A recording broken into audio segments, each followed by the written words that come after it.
You and me the fancier water? It's all love here. Is it because I'm a guest or is it because I'm Nadia? Because you're Nadia. Thank you. You're welcome.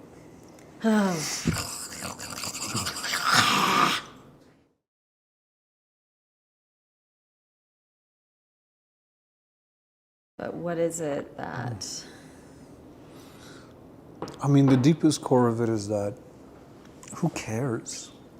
Like, who cares about our relationship? Like, the fact that we even assume that people care to me just seems so, I don't know, like conceited. And it's like the only people who want to watch this are going to be nosy people and people who watch the Kardashians. Like, I feel like you and me, to me, is like it's the most personal and most private part of my life, and the love that I have for you has always been the most personal and most private, and it's not for anybody else's consumption. It's not to be monetized. It's not like maybe it's my Irish Mossy love. I don't know,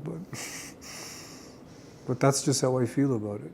I get what you're saying 100%, and I think that for me, when you choose to speak about and share about anything online as part of your work, right? Because we're in such a weird time with Instagram where it's like your personal life is your brand and your brand is your personal life, and it's so enmeshed, and what we are offering people is also ourselves. And because we've both chosen, I know you chose it less, but you still chose to share me, and for it to be like, I'm with this woman.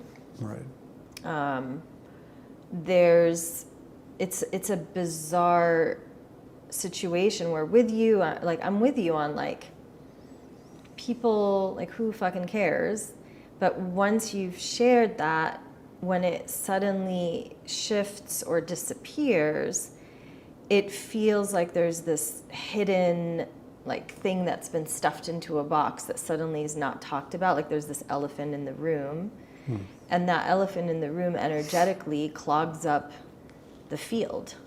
And so I've noticed that because I'm so transparent in my life and online, that having this area that I can't speak to at all is like there's this huge fucking section of my virtual room that just has this pink elephant just sitting there, but I'm pretending it's not there.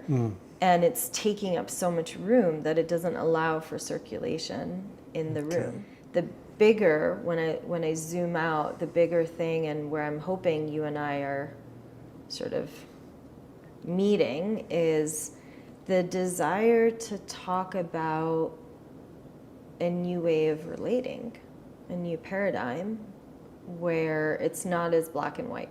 And I think there's a lot that people could really find inspiring or just could get curious about in hearing about some of the things we've been questioning and sitting in the inquiry of and just being with, that I think could be really helpful for people. And being that I'm in a service industry where I'm trying to help people, it feels like an important... You are helping people? I am helping people. It feels like an important piece to bring in. In fact, it to me feels like one of the most important pieces. I think we're both here because we're curious to see, can we have a conversation where we still honor our privacy and not just share everything because it's not for the world, while also sharing the things we think will help people, and also talk about what we have been moving through that is not, in my opinion, anything to hide. If anything, it's something to celebrate. Totally. I agree. Yeah. My deepest intention in this, and like my desire in this, is to have whatever we've been through and whatever we've learned through that process to be of deep value to other people. Yeah, because there's such a, in general, I feel like relationship and relating is so black and white. And if there's anything that I feel that we're able to share and speak about is the nuance of love and being there for another person, and also just transitioning from one dynamic to another dynamic. Which we don't know what it is. We don't know what we're Yeah, transitioning well, from to. That's the transition we're in, the transition of transition. Exactly. Yeah. Oh, what a head fuck. Ah, and a heart fuck. Yeah. Yeah. No, I mean, ultimately, I think both of us are living a life where we're hoping that a lot of what we offer is of value to others. And sometimes that means doing the things that are uncomfortable for us. I feel I'm constantly stretching my boundary of, okay, how much more vulnerable can I be? How much more can I live at the edge of what feels okay for me and what feels You are a pretty edgy person. I'm though. pretty Like, edgy. you look for the edge and then you purr up against it. I purr up against the edge. And then you headbutt the edge. And then you roll around with the edge. Yeah. Yeah. Thank you for that. That feels really good. I feel very seen. Beautiful. That's a good start. Yeah, it's a good start. So, gosh, it's so messy, and also it's not like on one level it feels so clear to me. On what level does it feel clear for you? What feels really clear is that there's both grief and so much celebration at the same time. And so much like admiration and love, like just positive things. Positive things. I mean, I think really for the past, I don't know how many months, right? Like I just got people messaging me. So like, what's the deal? What's the deal with you and Chris? What's the deal? Like, are you guys together? The Kardashians have finished their season and I need more information. Are you guys together? Are you not together? Like, what's the deal? And it's so strange for me to not be able to answer, basically. And like, it feels so untrue for me because I've got nothing to hide. But in the process of the reason I wasn't answering many people is that I was trying to honor your privacy and honor our experience, right? Right, because it's a transitional. Going through a journey where we still don't have the answer. So if anyone wants the answer, it's like we don't actually fully 100% know. Yep. We're starting to have inklings. Well, maybe more than inklings. In my system, it's still inklings. I guess it changes from day to day. But we're starting to understand and clarify what we think our relationship role is in this lifetime. But we're not actually sure. And I don't know, what do you think? I mean, for me, it changes day to day. For me, firstly is the foundation of how much I love you. How deeply I trust you. Like I remember sharing that with you, that trust is not like something that I've been able to experience to that depth with almost anybody before. Don't mind a woman, that you're in partnership and there's so many other pieces to it. So yeah, it's like the trust piece and the love, like that's the part for me that allows me and supports me in navigating the inevitable challenge that will come up when you're navigating through a transition. We've been with each other for 2.5 years, almost closer to 3 maybe. And that's a significant amount of time to be in something with somebody, to be in partnership. It's the foundation that I'm most aware of. It's not so much like what is this in this moment. Yeah. For me at least, it's just, I love this human so much and I don't want to ever lose this person in my life. It makes no fucking sense to me from a practical or an intelligent standpoint to invest and pour so much love and so many beautiful moments into, a relationship with a person and then just to like, okay, fuck you, and then you just walk away from each other and you're out of each other's lives forever. To me, that feels like a cop-out. And you can put it I'm on just me trying if to you figure need out. to. I just need to readjust. I can man spread if it helps you. So hot. Yeah, so it's, for me, it's just the love part. It's how do we make sure that this can continue to develop and grow, and the relationship with this person in my life. And as I said, also challenging and being in those moments where we really have to like communicate stuff that's difficult to communicate, and to be honest around things that are challenging and sometimes tough for the ego to receive, and also acknowledging mistakes. Yeah. Yeah. So many mistakes we've both done, which is just being a human. Well, the more the better, because we get to learn. I feel. I don't know. There's a limit. I don't know. For me, I'm walk extreme in things. You love it. I like pushing it. But and also like it's really challenging to transition in something where you've learned so much in it. Yeah. Where I feel like it's transformed me like so deeply, being in relationship with you. Yeah. So Same. all of that Same stuff. Same. Yeah. Yeah. Yeah, I mean, I think where we're at really is just this place of, we acknowledge that there's an immense, deep love that exists between us, that we can feel has been around way before this human body was. And we felt very strongly for 2.5 years that it was like we were meant to be life partners. And we proceeded as such. Yes, we did. And then we just, I guess, got to a point where we're like, wait a second. The love hasn't shifted. The love, if anything, has gotten stronger. Yes. But is the container of life partnership the one that our love is actually meant to be sitting in? Like, is that the best format for us?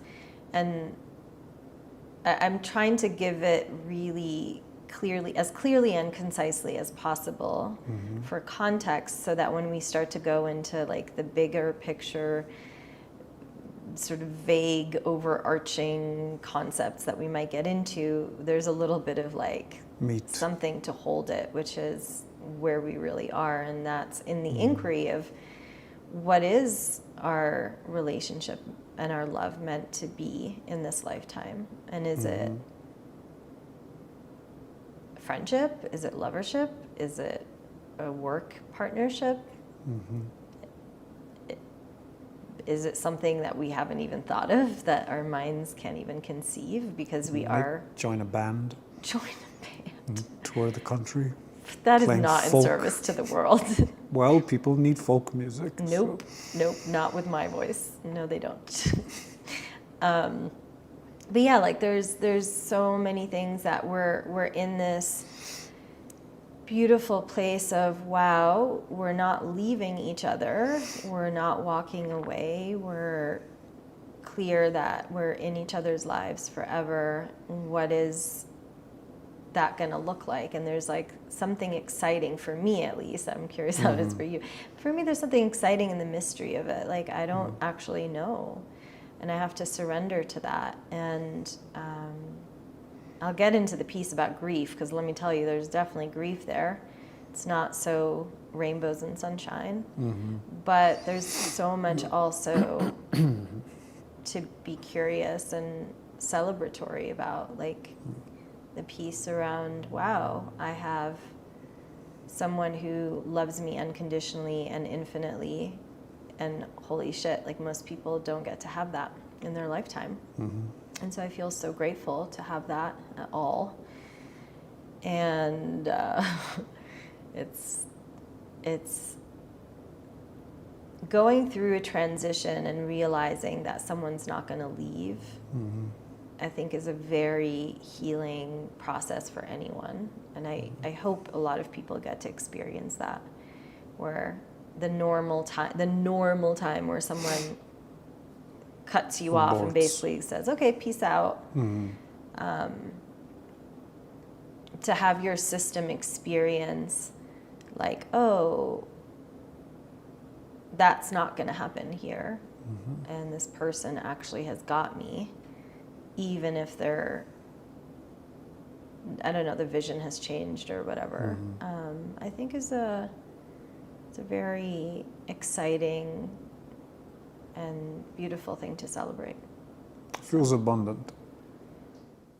So let me ask you, what's the new paradigm of relating? So from our experience, right, from what we've moved through in the transition that we're navigating, like that phrase, the new paradigm of relating, what does that mean for you? Well, the experience I've been having, which is a very new one for me, is that similar to, in physics, what do they say? Like, energy can never be created or destroyed. It can only be transformed. And love is energy. And love is the highest vibration of energy that we know of currently in our reality. And so to me, love cannot be created or destroyed. It's simply transformed. And I think part of the process of ending or transitioning, in the past we used to use the word ending, breaking up, splitting up, separating, right? Like there's this there's a finite, like, it's done. Yes. And I think that wasn't actually in our most like authentic nature to do. So there was a lot of forcing when we're an overriding of like, okay, this person did this thing to me, I'm going to villainize them and really focus on that one thing that they did wrong, or that one thing that was like incompatible with us, and they suck, and the end, and goodbye, fuck you, right? Move on with life. Yeah, and that was sort of the old way of doing things. And I think as we're all slowly waking up and getting more evolved and understanding the depth of nuance in the human experience and in the energetic realm, we start to understand that actually the most honest thing is that it doesn't die, it doesn't end. And you can pretend it does, but what ends up happening to those people is there's something that is festering on the inside, whether there's closure and then they're unavailable for future relationships, or there's disenchantment and bitterness, or whatever it may be. There's like an isolation, a belief that I will always be abandoned. Still working on that one a little, but you're helping me heal that one, right? So it's like, yes, winning. Right? So I think that there's this new way that we're starting to do things, and some people may mock it a little bit or not fully understand it yet, because it is really revolutionary. And it's the idea that once first of all, love always was there, but then it's just suddenly like sort of alchemizes into honeymoon phase or instant passion at the beginning. But then there are ways, but it's the harder path to take, but there are ways to keep the love, because it's going to be there. And of course, that love can transform into hate, right? Like, because it's both of those are energy. But now you're taking that and you're turning it into this like calcified version inside it's of getting you. thick and muddy. And not great. But instead, if you do the harder work up front, which is work through the nuances of, oh, the person in front of me, as much as it would be great for me to just be like, I hate you, you suck, you're blind, you don't know what you're doing, right? Whatever, all the stories that we tell ourselves to get over the person who's rejected us or left us. I think the harder but more loving way that which is in devotion to like love with the capital L Yes. is going, no, actually, it's not so black and white. And this person has hurt me in these places, but also is trying so hard in these places. And I've also done my fair share of mistakes. And I also deeply love this person, and that it's just not this or that. It's way more nuanced and complicated, which also means it's going to be messier. Yes. Like, it isn't so done and done. And do you feel that people usually just, okay, I'm done because of their inability to have capacity for messiness?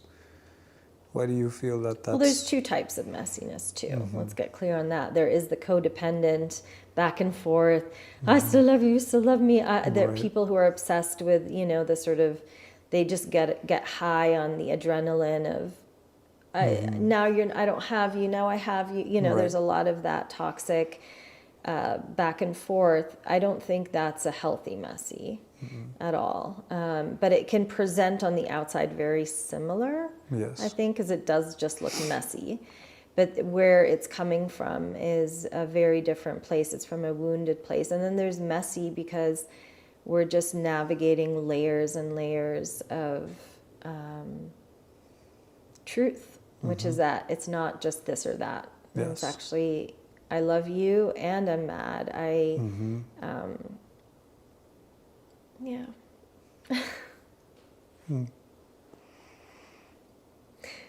Yeah. So it's complicated, but it's a beautiful messy, in my opinion. And I think that those two, first of all, are being confused. And so there's this association with, oh, well, I don't want it to be messy. I just want it to be clean. And I have that in me so much. Like, you know, my scorpionic side is like, and he's done, or she's done, or whatever, right? Like, it's And like, I remember you saying that to me years ago. Yeah. It's like, you know, when I decide, when it's you know, over, when it's over. It's over, I'm done. Yeah. And I've had to fight that so much because it's so easy. And I've had little like chapters of that. I've had that over the years with other people, but then even in my most recent like relatings, I feel there's been these moments or like days or weeks where I default back into that, where I'm like, oh yeah, I'm just going to focus on that one thing. And like, fuck you, you know? And it's so powerful to be in hate. And it is way easier. And it is like tearing off the Band-Aid. And then I can just be like, I'm just never going to talk to this person again, the end. And then when I check in and I go, is this in devotion to love? Truly, love of everything? The answer is no. And my number one mission on this earth is to be a lover. And not in the mainstream sense that people talk about. Like, I mean, sure, yes, I'll also be a lover to someone or several people, but a lover who is guided by love, that like really sits down and everything is in devotion to love with a capital L. And the scorpionic cut someone off is not that, even though so good. It's so easy. It's so cathartic. And it's so like, oh, done. So I think that would be like the feelings that come up for me are like, there's like feelings of like addiction and power and ego and like, oh, I did it. I cut them off, you know? But like the deeper, when I check in with my higher self, with the deeper, more divine part of me, I'm like, no, actually, even though it's 100 times harder and messier and I don't like it, my ego's a hard no to it. What actually is really in service to love is seeing the person in front of me as a human that's nuanced, that has messed up in certain places and also has gifted me some of the most beautiful things ever. And to really be like in the question of, is this love supportive in my life? Is it self-loving for me to have this human in my life? And in what format is that, and then also, I mean, I say in what format, because again, we like to categorize things, but in a way, you and I are having the experience of being like, is there a format? Like, we want to be like, okay, we are transitioning from life partners to work partners, right? Like, that's the main thing we've been looking at. Yeah. But it's like, is it that simple? Will it ever be that simple? Or is it going to be more fluid? And of course, there's so many challenges that come with that, because it's like, what if someone comes into your life? What if someone comes into my life that I want to build a family with? Then, how do they relate with, hey, there's this other guy here who's like floating around and who doesn't have a definition. Like, if I tell my future husband, well, this is my work partner, There's the label. it's clear, like, this is a work partner. They don't have Right. sex, we assume. We assume. Right? Like, and there's just, it's like, there's a level of security and certainty that feels so anchoring, and like, this is what this person is to me. And I think we're flirting with being in the realm of, and it's hard for the people around us who are not maybe ready for it. Like, I'm terrified of like the person coming into my life who's gonna, hopefully that person, if he's the right, she, I don't know, is the right person, that it's, because they're also in this new paradigm of relating. I know I'm like given the big picture, but it feels important to talk about, right? So it's like, hopefully that person will be that, but there is a bit of fear around, okay, what if someone comes in and wants me to categorize everything? And I don't know, that's a threshold way in the future. Right. Or maybe not so way in the future, actually. like the love is the thing that holds it all through, right? Because then it allows for me, once the love is there, it allows for moments of, hey, I do need to label this right now to protect something I'm new that I'm moving into, or a new person that I'm seeing, or a new dynamic. So right now we're going to put like a label, or there's going to be maybe a box for 6 months, and then we can talk about, if it becomes more fluid after that. Yeah. Like, just what I love about love is we're the only things that limit it based on our fears and our insecurities and our avoidance. But love is just everything, and we can open as deeply into it as we can. Yeah. But what I adore and appreciate so much about you, that you've taught me more than anybody, is the ability to have both of your experiences. Yeah. So your ability to be with your Scorpio tail, like, fuck that guy, just like completely human to the depth of your soul in that expression. Yeah. And what I also love about that is it's easy in like spiritual development for people to have that come up in themselves, and then they start judging themselves. No, you celebrate it. Like, you don't judge yourself when you go into that energy. Like, that's your home. Like, that's where you just, because I feel that power and that potency. And it took me a while to trust that. That, oh, she's like talking about burning the house down, so I'm waiting for her to burn the house down. But wait, she hasn't burned the house down. And she always comes back to complete inclusivity. Like, you come back to this wide, expansive love. And yeah, I think in our partnership, that's probably been one of the biggest teachers for me. That's like allowed me to stretch into those places as well, and be, no, it's okay to be human. And I was sharing with a friend yesterday. He was asking, who are your mentors and who are your teachers? And when people ask me that question, I know they're always asking like about spiritual and energetic or qigong, or and I'm like, other than my qigong teacher like 12 or 13 years ago, I'm like, I haven't needed a mentor in the energetics. Like, that's my mentor has like been you. You've been one of the biggest ones in terms of what it means to be a human. Because I feel before I met you, there was a part of me that was incredibly judgmental towards just like base human experiences, right? And there's definitely, some of that will still come up when we tussle a little bit, when we get into it. But yeah, not only have you like taught me the power of moving into that in myself, but also you've shown me that there's even more love in those places. And just an acceptance of all your experiences, because we are here to be human. We are here to have moments of separation and isolation and fear, and then moments to come back. I mean, it's all a dance of separation and then back to union, and separation and union with other humans and with the world, with the divine, the whole thing. It's just like back and forth. And you can't enjoy the moments of ecstatic union if you don't have moments of separation before that to feel the difference. Like if we were all just like merged, like, oh, I am just, consciousness. It's like at all times, it's like, well, cool. I don't know. It's not very dynamic. And that's common anyway. Like once we die, God. that's where we go anyway. Oh, where we die. Okay, when we die, I was like, please not on this earth. I like the dance of No, separation. I mean that's what happens Okay. anyway. Yeah. So, Yeah, we all come back to that. But yeah. the part where we're here Yeah, be here and is experience to here. experience that. Yeah.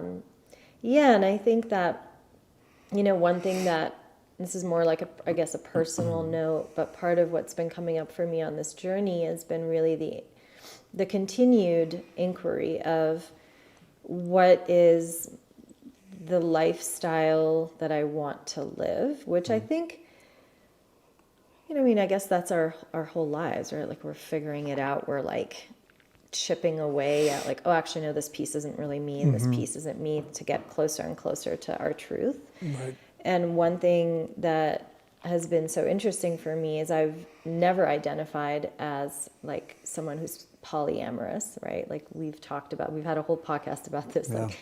And it continues to not be a lifestyle that feels in alignment with me, in the sense that it just feels like a lot of work primarily. And there's a few other reasons, but that's not the point. The point is that at the same time, I have this experience of being able to love multiple humans in a very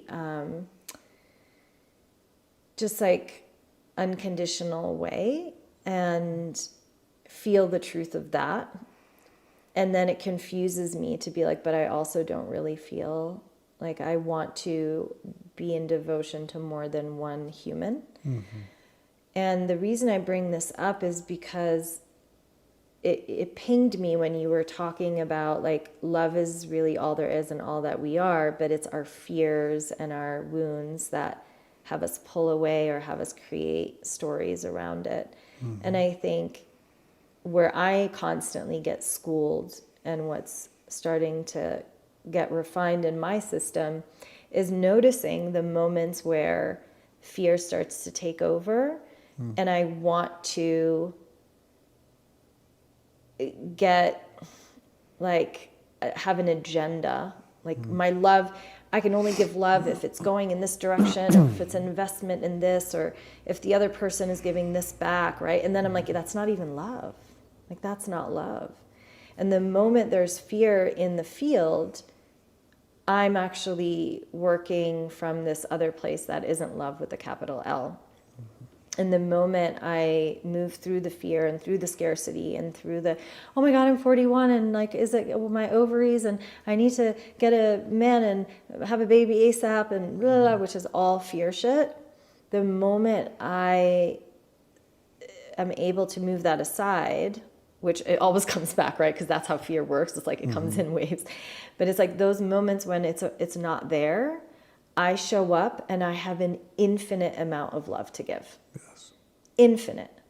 And the more I give, the better it feels. And I need nothing in return in those moments. They're short moments. Like I'm not saying like, oh, I figured it out and I'm just in that expanded space forever. No, I go into that place of I am pure love, and then I go right back to, oh my God, I'm a human, I'm 41, my ovaries, da da da da, right? And then I go back into that, and it's like it's this constant dance of, again, separation, union, separation from love, union with love, separation, and it's like spirit flesh, correct, right? exactly. And one informs the other.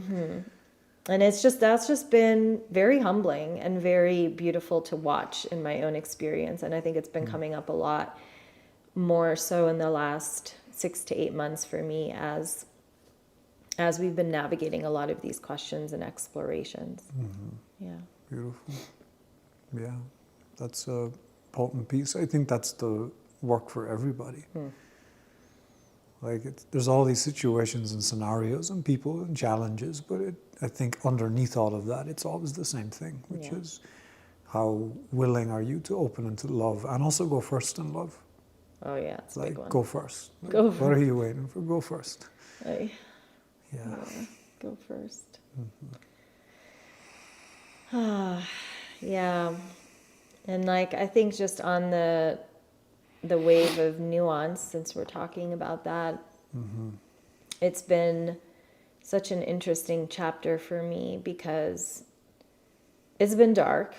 It's been very dark in certain moments, and there's with every chapter that's dark, there's even more access to life force and even more access to love, right? Like it's just how it goes. And what I started to realize recently as I was just thinking about like us and where we are was that yes, there's been a piece where I've been honoring the grief that comes with the loss of oh, there's a huge chance that the vision of the future that I had held for a good 2.5 years is basically not going to happen. And there's so much grief that comes with that. And at the same time being like, but there's a new version of the future that I don't know what it looks like exactly, but that is being created. And it's incredibly rich and full because now I know for a fact that I have at least, I mean, I have many sources of love, but when it comes to you and I, that I know that your love is infinite and unconditional until the end of time. Yes. Like I have no question about that because there were so many moments where you could have pulled your love away. That's very healing for someone who, I think a lot of us have a level of abandonment issues, right? Where we're like, and everyone just leaves at the end. And to have the experience of, okay, well, the vision of life partnership may not be happening anymore, but that doesn't mean that he's gone. You know, and that in fact there's a deeper love that has now been born because we've moved through the piece where people usually go, see you later. Sayonara. And I'm like, oh, now he's really, like his word of I'm going to be here for you has more weight to it. It feels more real. Because even if like we could have gone 20 years in life partnership and there could still have been the question in my mind or in my system on an unconscious level of like, okay, but when's he gonna fuck off? Like at some point he's gonna leave me, you know? And there's nearly something solidifying about going through the transition and being like, oh wait, he's still here. I can still lean back into his love. It's a new experience for me. Yeah. I'm not going anywhere. I know that now. I know that. And so there's a security in that feels really good. Really good makes it so minimizes it, but I don't know how to express it. I feel the same thing with you. Yeah, because there's, as you said, there's so many moments and opportunities where it's messy and where there's human experiences happening. Yeah. And it's just easier to be like, fuck this person. So much easier. Yeah, it's also been really healing for me, being able to trust another person that deeply. Because there's that narrative, right? The woman who just gets caught up in her emotions and then burns the man's house down or, you know, publicly pickets against him or, you know, all the things that you see. It is deserved by some because what it's also pointing to is the lack of accountability from men who make fucking mistakes and are not willing to say, I fucked up. Yes. So I think that's the combination. Totally. Yeah, I know full and well that I made mistakes in this partnership. Me too. Yeah, like that's what happens. I feel like we still done a stellar fucking job. We really have done a like good job. we're still here. Like, Oh man. but yeah, I feel like we've done a really good job at navigating so many things that people would just be like, this is too fucking much on my nervous It's system. too much. So much. I am out. I'm out. Yeah. And that's why I trust you so much. Like, that's what I wish for everybody. To have a person in your life, or to have people in your life that are like, oh, it's stormy. Okay, let's weather this shit. And let's do it for love. Like, let's do it for the fact that there's love. Can you write a testimonial to my future husband? I'll She weathers the storm really well. I'll type something up. And also, just like something I want to mention is for anyone following coaches or any teachers, like, don't pedestal people. Don't assume for a second that people that are in a relationship that teach it are doing a good job, because there's many examples of that out in the world that are the very opposite. And everyone is human, and we all, have different upbringings and cultural influences and trauma patterns, and relationship is the place where all of that gets to come out. The deepest container of growth, for sure. Yes. And I think, again, it's not so much about how it presents in terms of messy, because we talked about the two types of messy, but it's about, are these people leading with love? I think that's what I'm looking at in terms of who do I want to lead me in the path of relating and the path of love. It's like only people who are, they're not going to be less messy. Right? It's not like, oh, okay, we have found the perfect relationship and now we're in it. I've had people, want that from me. Like, oh, so are you in the perfect relationship? Have you figured it out? And it's like, there's no point where you figure it out and have the perfect relationship. This is a fantasy for real. Because you're the relationship and you're not perfect. Yeah. And so it's more about, are you asking the right questions, and are you navigating from a place of love? And I think that's the criteria we need to be looking at when we're searching for people who are going to mentor us in the world of relating, which is what I feel I want to celebrate about us and our process, is that I think that we constantly come back to that question, and part of why we are looking at is part of our mission together, and the version of partnership in this life. Is it work? Is there a piece where we have an offering, or two or three, where we get to bring all of our experiences and tools to other people? Because I think in this frame, based on everything we've talked about, we understand that it's not about like, okay, now we're in that perfect life partnership and we have 2 babies and a dog, but it's like, actually, when we are in service to love, we may end up not in the life partnership, but we are in service to love, and we're here as 2 people in union and service to love, and we're just figuring out, okay, in what shape is that, in what form is that, in what container is that, and we don't know the answer. Yeah. But we're going to try a few things. I think. We're going to try a few things. Yeah.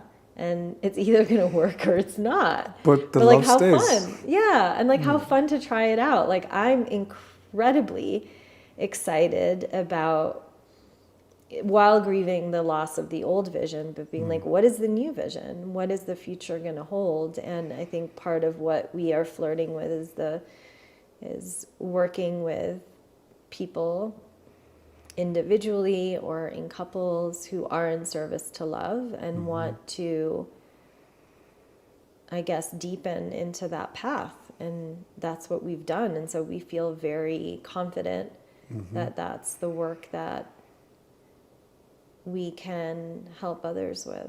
Yes. And perhaps we may do it individually. Ultimately, we may end up doing it together.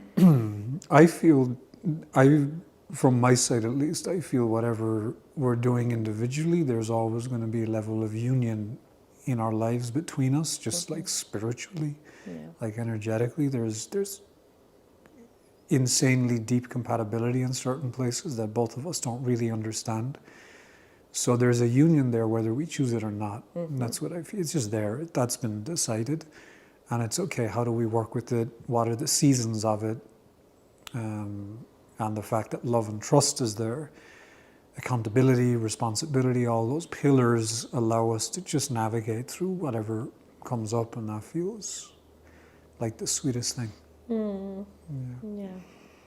Yeah. I think you touched on something really important, which is that it's not so much the outcome of like, because we can't decide that, we don't have control over it, like you were saying, but that it's more about who am I? How do I show up? What are my values? What are the questions I'm asking as I'm going through the process of figuring it out with my relationship to the divine, my relationship to life, my relationship to another human, but like, what is it that I need to be connecting to? And I think we've gone through all sorts of things to be able to really master that.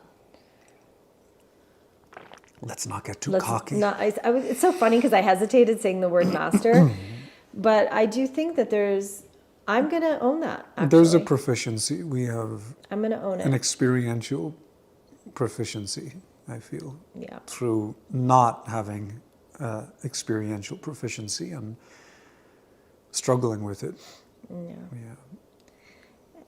And I would say it's the place that I excel the most, personally. Yes. I just need to like put a little. I'm rarely ever bragging, but this is a place I get to. No, this is true. I get to brag. That feels true.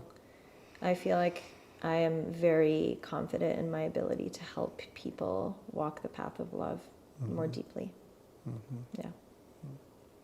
Beautiful.